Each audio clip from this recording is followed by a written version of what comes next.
You action figure enthusiasts out there, JC here with another T&I toy review. Though I gotta be honest, with this video, it is not going to be a full-on toy review. I am not reviewing this thing in detail. I just wanted to basically take a little time here and share my initial thoughts on this new Transformers Power of the Primes Predaking box set from Hasbro. And I do have a full image gallery for this set showing off all the individual robots in both modes and then in Predaking and size comparisons and all that. So I'll put a link to that in the video description. And then Rob over at tformers.com, he will be posting his own review, in-depth review, where he'll walk you through the transformations and everything with this set. But again, today I just wanted to share kind of my initial thoughts about this one. Okay, so real quick, just about the packaging. It comes in a pretty standardized type box that we see with a lot of these combiner box sets for the Transformer Generations line. You've got some pretty cool artwork for Predaking on the front there. Also, it shows you the toys in individual form.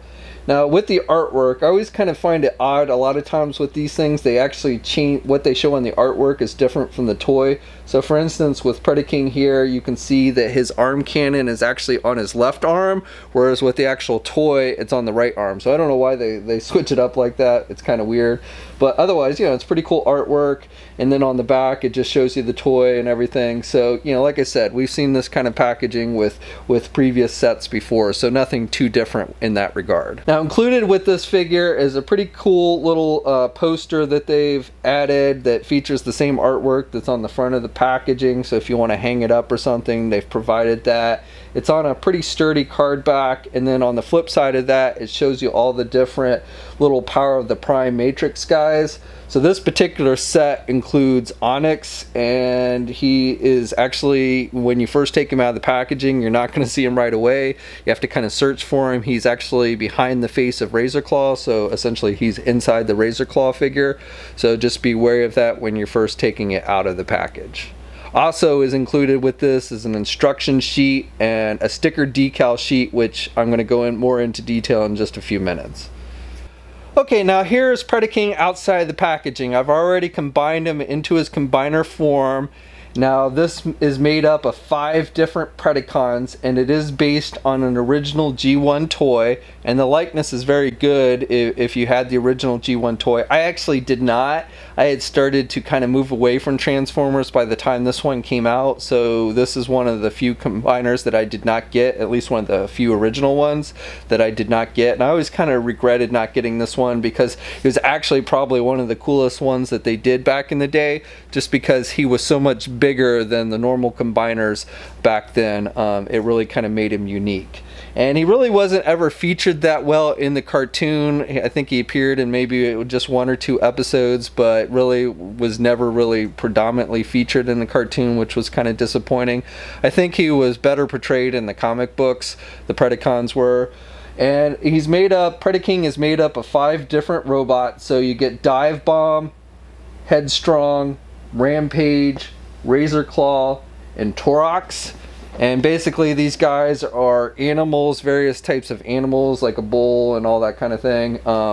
So kind of in keeping with the Dinobots a little bit. I always thought, you know, that Predaking and the Dinobot combiner, if they had ever made a Dinobot combiner, would have been a good matchup. However, you know, back then they never did one. And unfortunately, the Dinobot combiner that Hasbro did currently really does not stack up very well against this guy. Okay, now Predaking here is quite big. He's pretty much the same height as the Devastator combiner that they did a couple years ago, which was the biggest one. You know, so both Predaking here and Devastator are much bigger than the normal combiners in the Power of the Primes and the Combiner Wars line.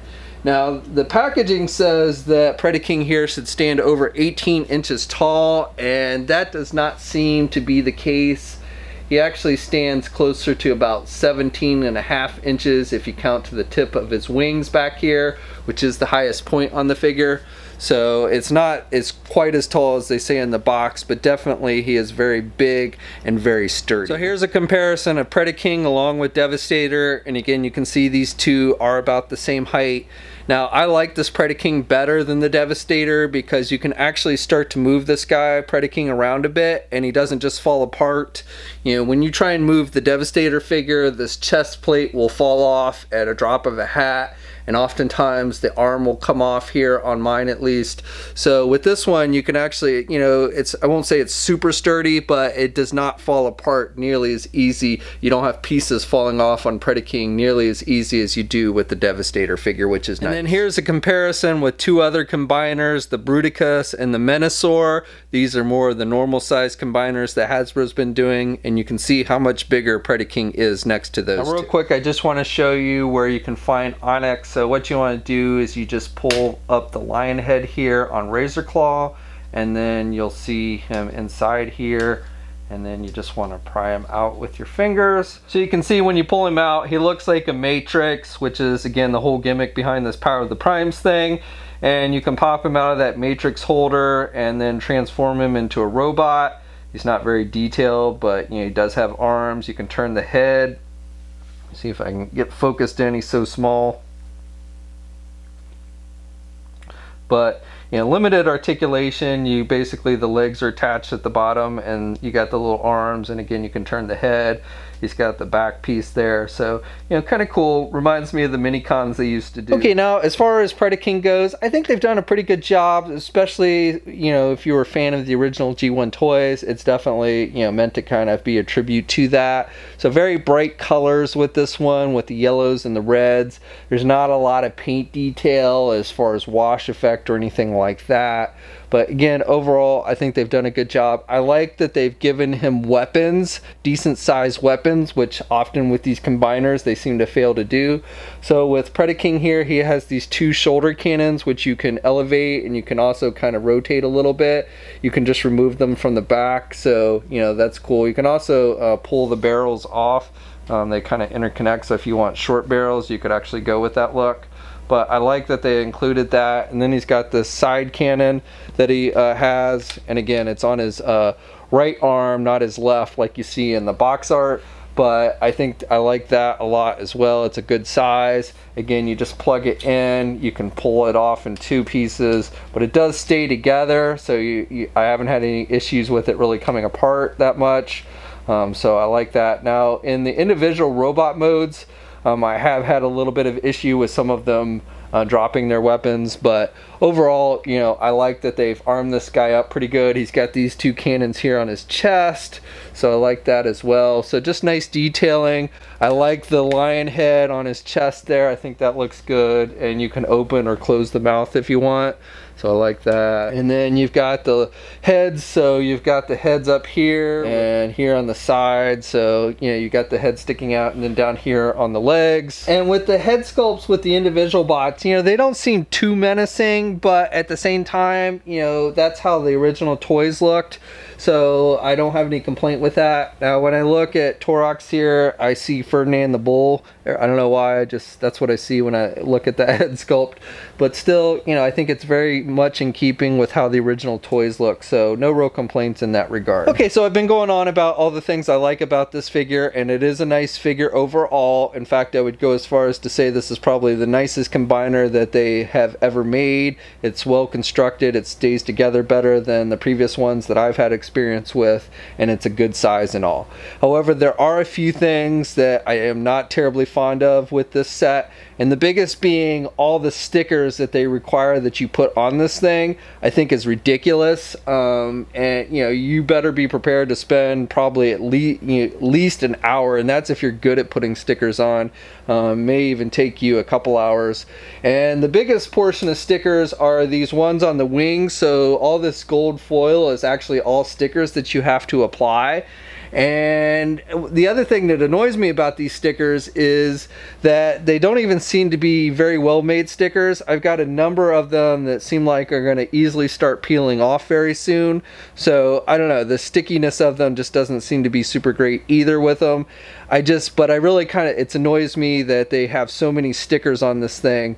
A lot of them are very, they're tiny and they're in places that, you're going to need tweezers to put on there. I did, and I'm not the best at putting on stickers, so I did the best I could, but like I said, I just think they way overdid it with the stickers. I'm sure that's a way of keeping costs down, where you apply the stickers and they don't paint it on there and stuff, but definitely I think it would have been better if they had gone less with stickers and more with like just paint decals or what have you. So that is definitely probably the biggest objection I have with this set, are all the stickers that you have to put on this thing. Now the other area where I just want to note, at least with mine, so with his right arm already here, this joint here has started to become pretty loose. So you can see how, when you try and do the arm out, it just falls back. So that can be kind of annoying when you're trying to pose him. Like I said, this is, just got it and it's already super loose there at that joint. So that's probably my biggest complaint. The one area where you might, when you start fiddling around with him and stuff, that where you might have something come off, this upper section basically almost just kind of sits on there. It's supposed to clamp in, but it does come off fairly easily, so just don't like try and pick him up from the top here, because this piece will just lift right off. When you're handling him, you just want to probably handle him from the sides and such. If you do work with a lot of these combiners, you're probably used to stuff like that, but just be wary of that. Still, overall, like I said, compared to the other combiners that Hasbro's done, I've had very little issues with things falling off. I can actually move them around and stuff, and haven't had pieces fall off and stuff, which I can't really say about any of the others. Menasor, Bruticus, Superion, Devastator, all of them I've had issues with stuff falling off. And to be honest, even back in the day, in the G1 days, you would often, they would fall apart very easily. So, I'm not complaining too much, but I do think this is the best one that they've done to date, and especially since he's such a big one. Okay, so that's it for today's video. Like I said, this isn't a full-on review, so don't hang me for not walking you through the transformations and everything. I really wanted to just share my initial thoughts about this set and give you kind of a first in-hand look. We will be posting an in-depth review. Rob over at tformers.com is working on one right now, and that's where he'll walk you through all the different transformations and articulated points and all that good stuff. But overall, like I said, I think this is a very solid set. It seems to be very well made. The overall transformations are actually very simple. I was quite surprised. The individual robot modes and then combining them as well are all pretty simple. So definitely that was a pleasant surprise. My big gripe with this one is all the stickers. I really think Hasbro needs to do a better job in that regard. If they're going to make us put all these stickers on, then I think maybe better quality stickers that are going to stay stuck to the figure better. I don't know. Like I said, I've seen, seems like some of the stickers have already started to come off, so that's definitely annoying. And just having to spend a good hour or so putting stickers on something like this is also, I normally don't have time to do something like that. I don't know about you, but overall, if you're a fan of the original Predaking or the Predacons, have the original toys or what have you, I think this is something you'll definitely want to check out. Now, this has started to see a limited release. I do have a full image gallery up, and I'll put a link to that in the video description, so if you want to check that out, please do. I'd love to hear your thoughts on this set. Are you planning on getting it? Are you a fan of Predaking? Leave a comment in the comment section below. Also, as always, if you're so inclined, please like the video and subscribe to the channel if you haven't already by hitting that button down below. I'd really appreciate it. You should also hit that bell notification so you're alerted every time I upload a new video.